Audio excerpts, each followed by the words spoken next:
As your team grows and the world seems to shrink, and we're hiring people from all around the world, remote communication is really, really key in figuring out how to best communicate effectively with your team is extremely crucial. Now, it was always important in business to know how to communicate with your team, but they were always so close to you. You saw them so often. Now in this remote environment and with people all over the world, and you're dealing with different cultures and different expectations, it's become so much more important.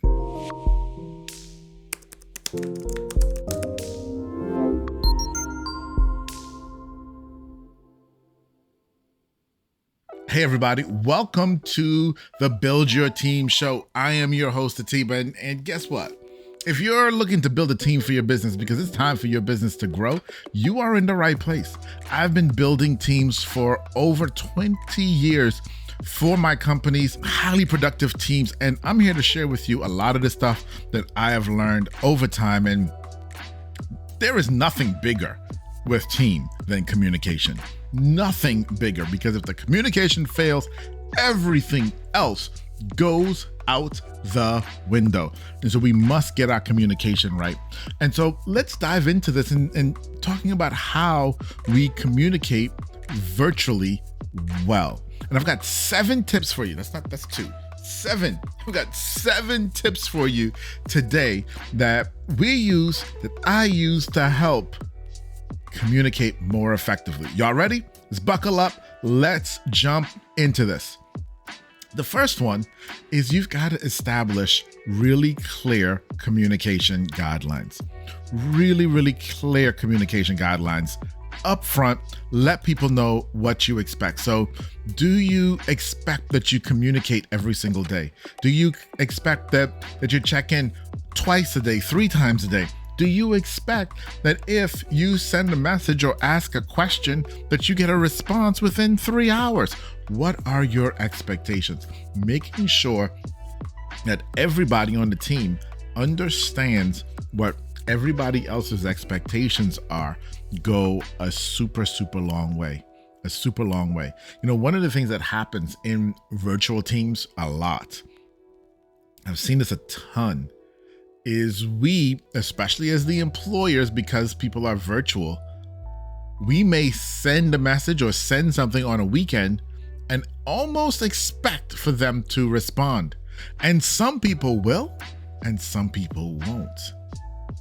And sometimes that leaves you even in a bit of frustration, like, man, why didn't they respond to me? Maybe they just don't work weekends. And if you didn't establish what the communication guidelines were up front, then you can run into problems. So like, for example, on our team, I tell them all the time, hey, listen, Sunday mornings, very often I'm doing research and I'm learning new things, and I may learn something new and I may share it with you over our communication channels. I don't expect you to respond till Monday. I don't. If you do and we dialogue, fantastic.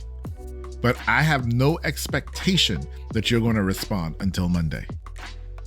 Okay? And those are the things. Likewise, they may tell you, hey, listen, 5:00, Fridays, family time. I'm out of here. I'm done. Even if you send me something, I'm not going to respond until 9 a.m. Monday. You have to know and respect their boundaries as well. Okay? So clear communication guidelines. That's number 1. Clear communication guidelines. Number 2, use technology. Like, you're virtual, so you've got to use technology. This should go without saying, but I had to say it because so many people still don't. They're stuck in old ways. But use technology. Use technology tools for your communication, whether that be video conferencing. So we use Zoom a ton, an absolute ton. And one of the things that we do on Zoom is we have all of our meetings on Zoom and we record all of our meetings on Zoom. That way, if the staff wants to go back and listen to it later, they can. We record everything, right? We record everything. What that saves me, and here's the thing. I take those recordings and I put them on YouTube. And I put them on YouTube, and every now and again I go back through and I audit and see who's actually watching the videos? Are these videos being watched? Now, this is a private YouTube channel that's only shared with my staff. So they're the only ones, and all the videos on there are unlisted, so you can't find these videos. So I know if I'm seeing videos with views, it's the staff watching them. They're watching the videos. I want to see what they're going back to, because that helps me also understand sometimes things that I didn't communicate well to them. If I see this one video has 10 views, my gosh, there was only 2 of us in the meeting. There were 3 of us in the meeting. How many times did y'all go watch this? There must have been something that wasn't communicated well. There must have been something that was confusing to them. We can revisit that. Okay, so use the technology tools at your fingertips. One of the biggest tools at your fingertips, which will lead us into point 3 and point 4. Point 3 and point 4 is project management tools. Project management tools.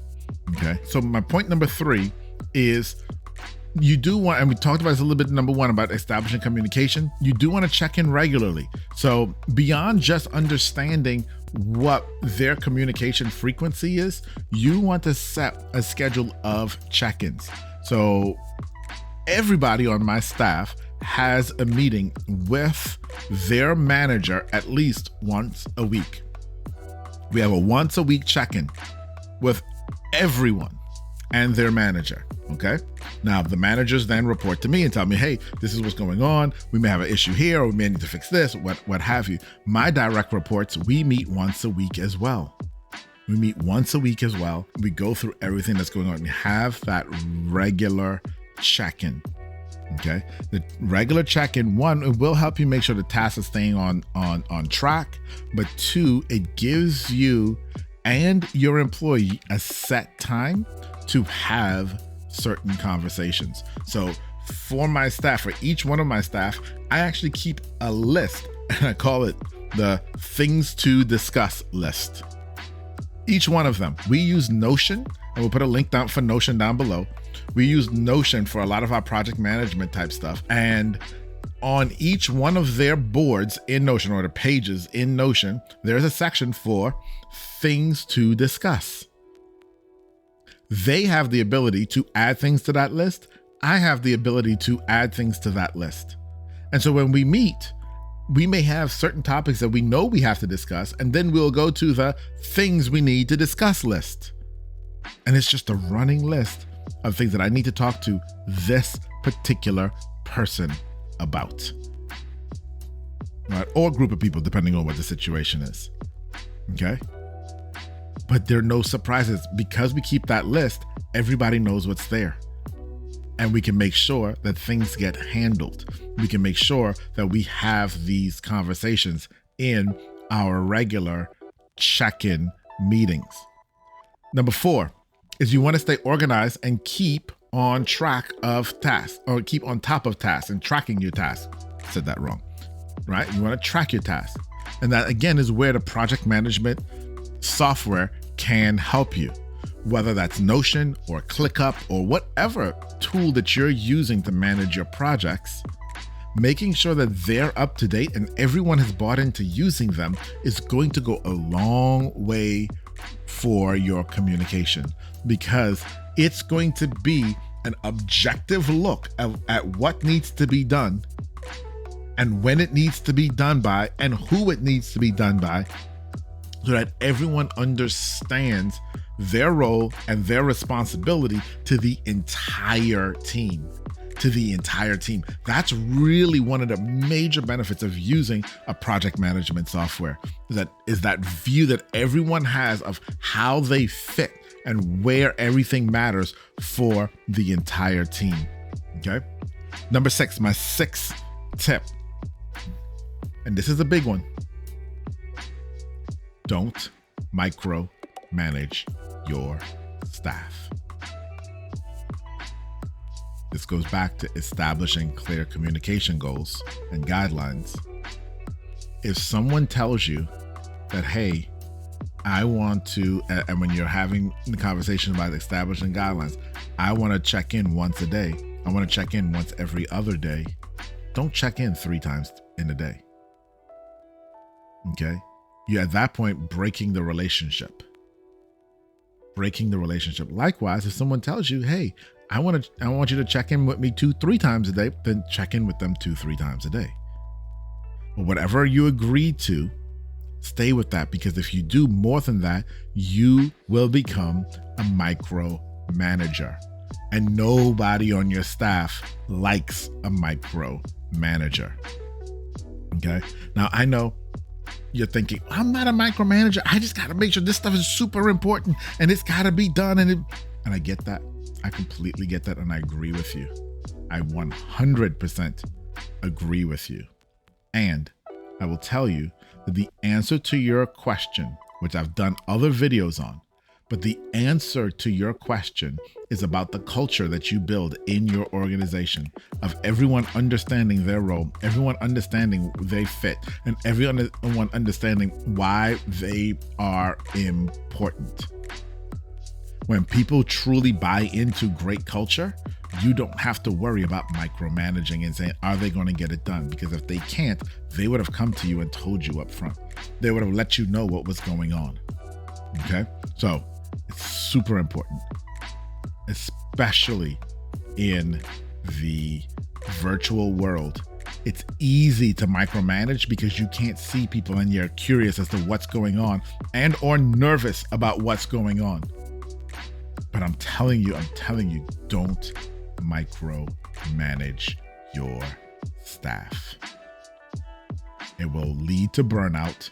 It will lead to people quitting even faster than in in-person environments. Okay? Do not micromanage your staff. And number seven,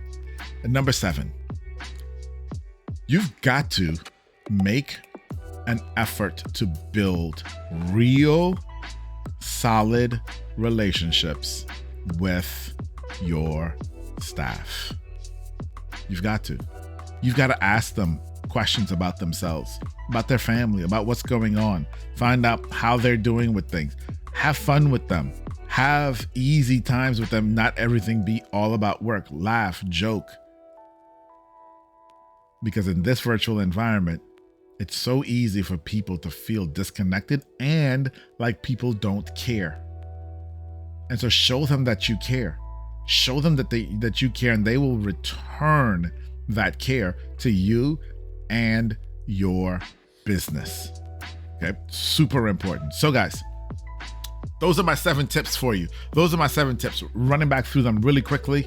All right, 7 tips for effective communication with your virtual teams. Running back through them. Establish clear communication.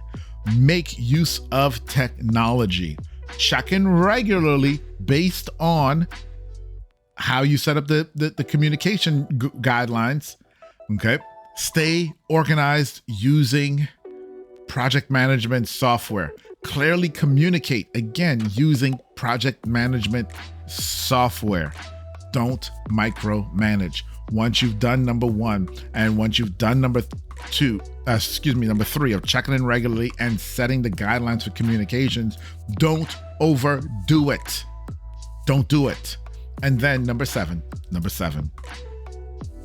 make an effort to really get to know your staff and really build a relationship with them. Guys, if you do these 7, I'm telling you, your communication and the effectiveness of your team will skyrocket. It will absolutely skyrocket. If you miss any of these 7, you're going to struggle. And so if you're struggling right now, do the evaluation and figure out which one of these 7s you deprioritize. Which one of these 7s you're not doing well. Which one of these 7 you might even think isn't that important. And give it a try. And then come back and let me know how it went. Drop me a comment. We'll love to hear from you. All right, everybody. I'll talk to you soon. Bye for now.